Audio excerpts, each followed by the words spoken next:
Welcome back, guys, to Java Space. So in this last video I want us to talk about dynamic projections. So far we have used the projection type as the return type or element type of the collection. However, you might want to select the type to be used at invocation time, like at runtime, dynamically. To apply dynamic projections, use a query method such as the one I've shown here. So you have find by last name, then here you specify the type that needs to be returned. Then basically it's a dynamic projection.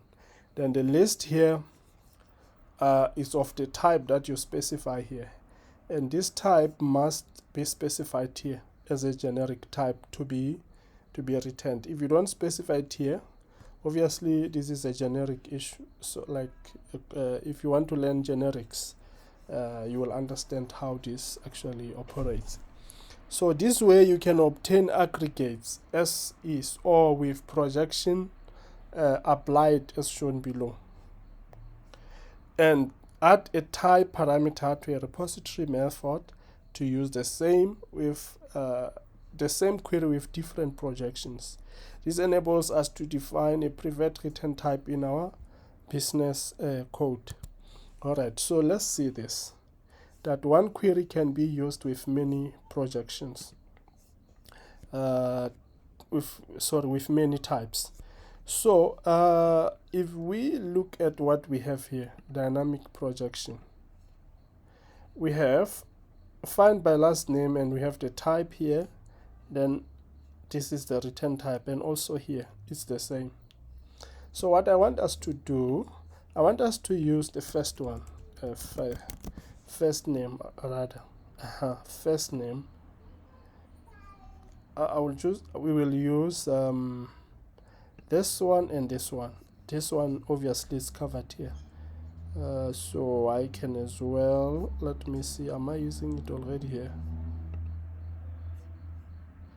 Yeah, I can just as well get rid of it, or let me just leave it. It's fine. First name.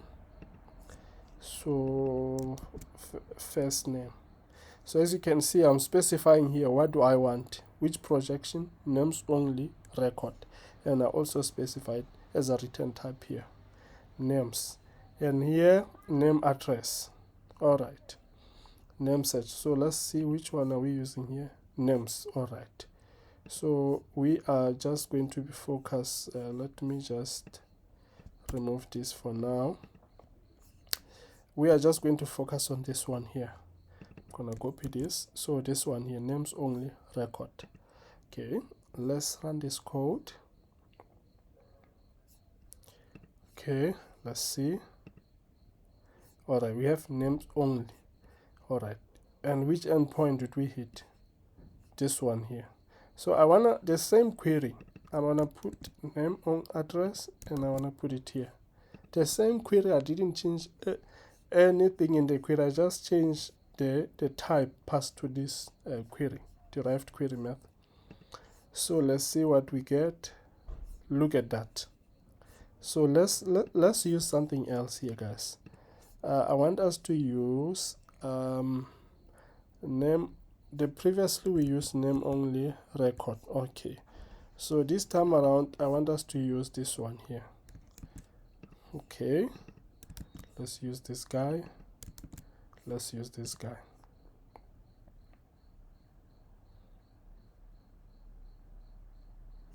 Okay, let's run our query and see.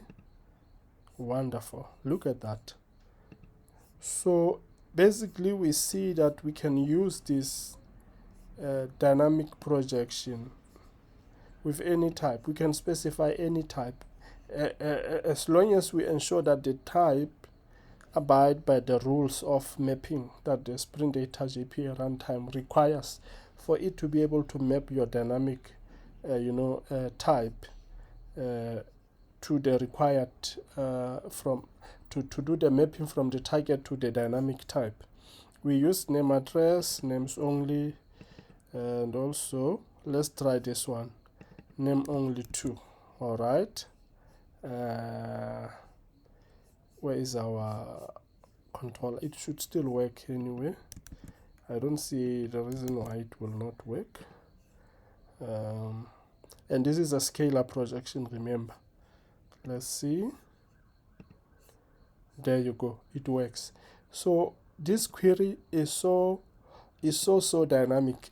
I think I'm falling in love with dynamic projections, because you just pass what you want and then it gives you. Wow, I think that's very cool. I think I've tested with almost all these types here. I don't need to use any other thing here. So basically this is it with dynamic projections. This is how good they are, guys.